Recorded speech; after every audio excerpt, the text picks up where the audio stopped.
There are 4 ways to write a comment. The first way to write a comment is to use 2 forward slashes. Here's what it looks like in Visual Studio. And the comments are ignored by the compiler. I can delete a comment by using backspace or delete. I can also place a comment after a method or even inside a method. The second way to create comments is with the icon buttons to comment and uncomment. You just place your cursor on the line of code and click the desired button. The third way to create comments is with shortcuts. You just place your cursor over the code or highlight and then press Ctrl K, wait a millisecond, and then press Ctrl C.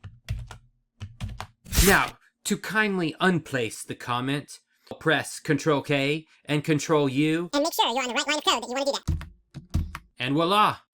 The fourth way, simply going to start where we want the comment, and we're going to do a / asterisk, and then after our paragraph, do a asterisk and /.